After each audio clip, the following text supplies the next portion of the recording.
Hey Banger fans all over the world, this is Sam Astroth and I'm welcoming you to Overkill Global, Banger's international heavy metal review show. This week, we're reviewing some amazing extreme metal records from the little country in South Asia known as Bangladesh.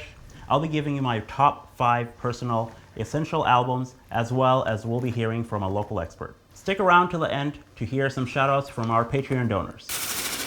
Some fun facts that you may not know about the country is Bangladesh is one of the heaviest populated country in the entire world. So much so that literally traffic is insane. But with a lot of people, it means there's a lot of metalheads. So fuck yeah. Also, another really cool fact about Bangladesh is that it has the longest running female-led government anywhere in the world. Prime Ministers Hasina and Khaleda has been leading the country off and on since 1991. Last cool fact about Bangladesh, and perhaps one reason you may want to visit the country, is it has the largest natural beach anywhere in the entire world, running about 120 kilometers long. Cox's Bazar is a natural beauty that you want to definitely visit. Why am I stoked to cover Bangladeshi extreme metal? Well, because I'm freaking Bengali. I was born there and I lived there until 15 when my parents moved to Canada with my little sister. And I've been living here for about 20 something years now, but the funny thing is I've only gone back twice, and the last time I was there, I literally saw tons of people on the street with Behemoth, Lamb of God, and Slayer shirts. So I was very happy to know that metal was alive and well back home. All right, without further ado, let's hear from Kamal from Warfaze about the Bengali metal scene.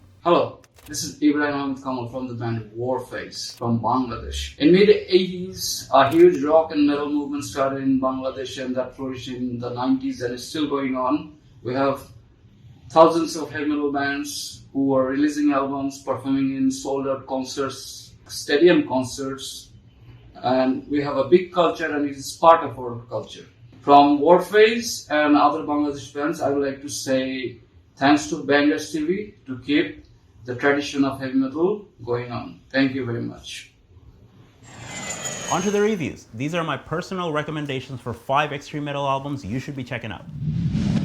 The first band we'll be discussing is old school death metal band Severe Dementia with their second album, which came out in 2007 via Demon Stealer Records, titled Epitaph of Plus C.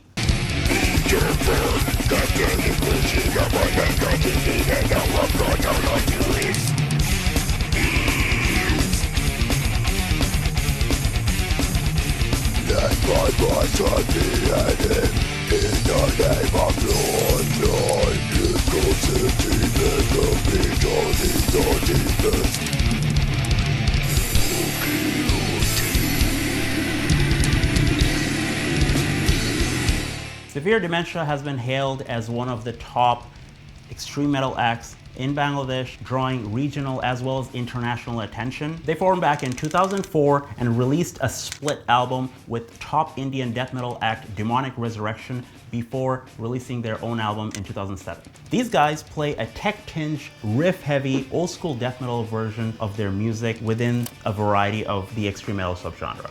The track you heard earlier, Howls of Murshidabad, showcases this within the 5-track Punch the Gut short but brutal EP with Flying Colors. Mixing sounds like bands from Morbid Angel, Opeth, old school, or you could say even mid-era Behemoth, as well as Death, all within 25 minutes. Ouch. Vocalist Riyasat reminds me of a mixture of Frank Mullen from Suffocation, Carl from Bolt Thrower, as well as some early Dying Fetus. You can also find these influences in the album's lyrics. The influences come from the Battle of Plassey between the Bengal people and the Dutch East India Company, which took place in 1757. This album is a total banger from start to finish, and I'm actually going to give this 5 Frank Mullen death chops out of 5 here on Overkill Global. Next up, I got the groove-tinged thrash metal band Power Surge with their album Aprostut Juddho, which means Unprepared War, which came out in August 2008 via G-Series Records.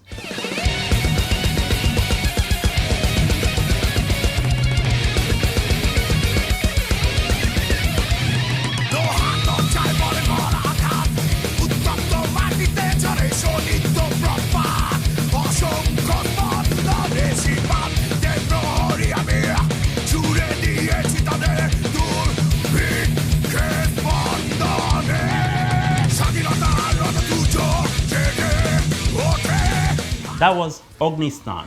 meaning fire bath. If you want to hear what Bengali spoken, politically and socially charged metal sounds like, then look no further. Power Surge started off back in 2006, and the 5-piece have been going strong ever since. They notably won the national TV show contest for metal bands D Rockstars 2 in 2007, which stapled them into the country's metal scene.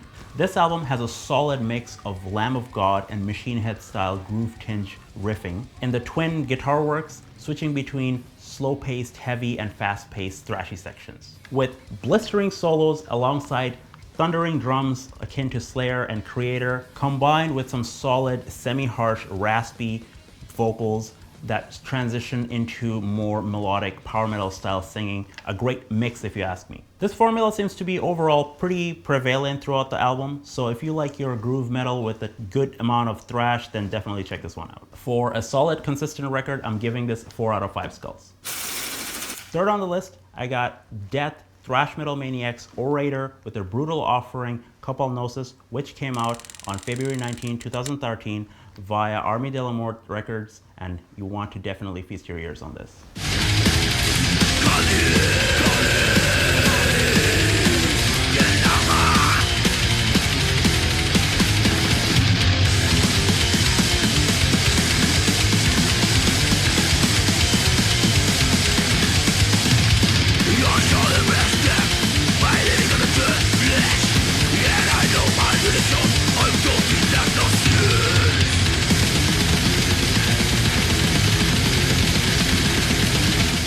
Orator started off back in 2003 as originally Berserk before switching their name to Orator in 2008. Since making their international debut in Bangkok 2010, they have put out a demo, an EP, a full-length and a live album, and are currently signed to Singaporean Pulverized Records.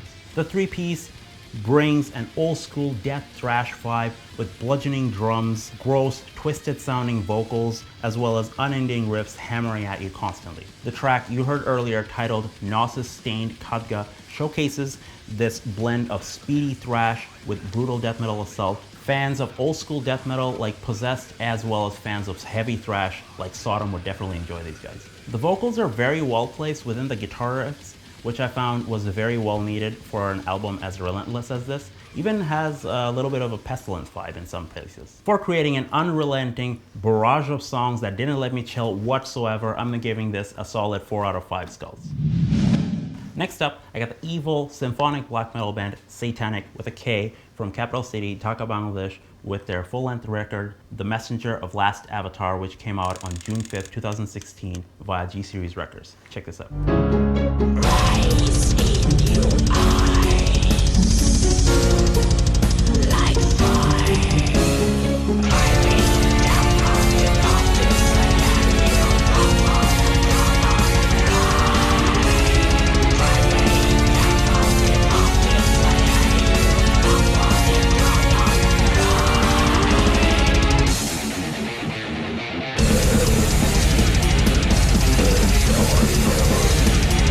That was Mirror, the ritualistic lead single of the 10-track full-length album from these guys. Since forming back in 2001, they have been heavily working on refining their sounds, releasing self-mixed demos and albums before getting signed and releasing this masterpiece back in 2016. This album honestly reminds me of some of the best eras of Cradle of Filth's music, as well as Dimmu Borgir's. Vocalist Abzem cites Danny Filth as well as George Corpse Grinder Fisher as well as Glenn Benton as his influences, and this shows throughout the album. What really stood out to me is the phenomenal guitar work, and the twin guitars give credit to guitarists like Marty Friedman, and their influences shine right through with memorable riffs and solos throughout the entire record. The album's atmosphere also needs to be mentioned, as there are actually a lot of intricate keyboard and guitar interplay akin to Children of Bodom, even with some melodic sections that kind of remind me of Iron Maiden. So this was a really cool surprise within this album. So I really like this album from start to finish, so I'm gonna give this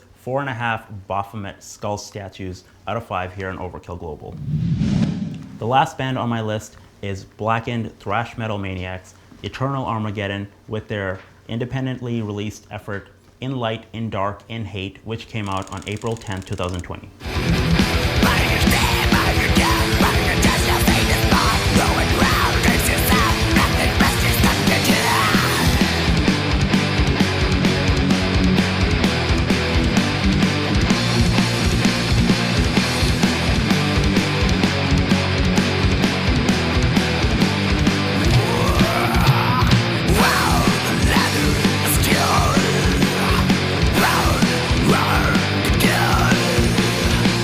That was Black Thrash Bastards. I don't even have to say anything, the name says it all.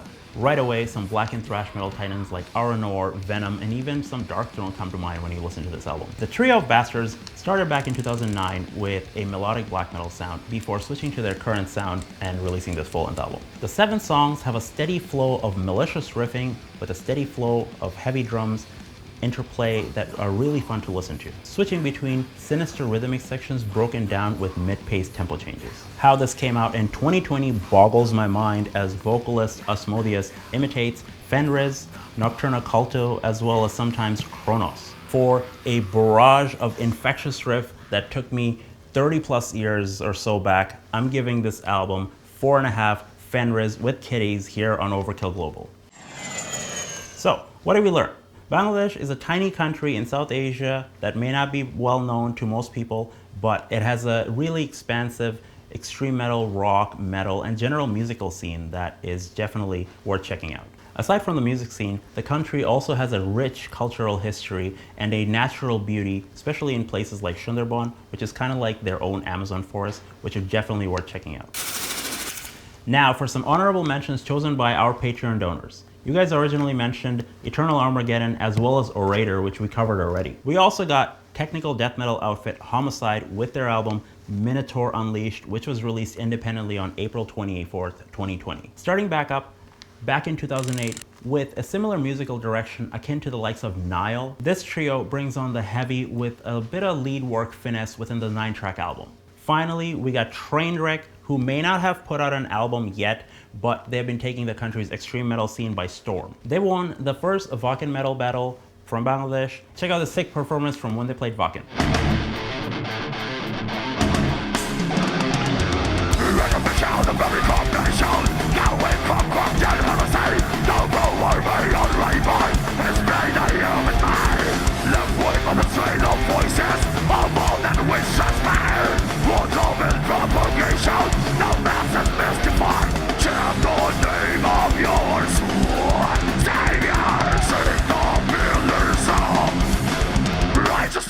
If you like bands that worship solid groove metal from the likes of Lamb of God with vocals like Randy Blythe, then you definitely want to check these guys out.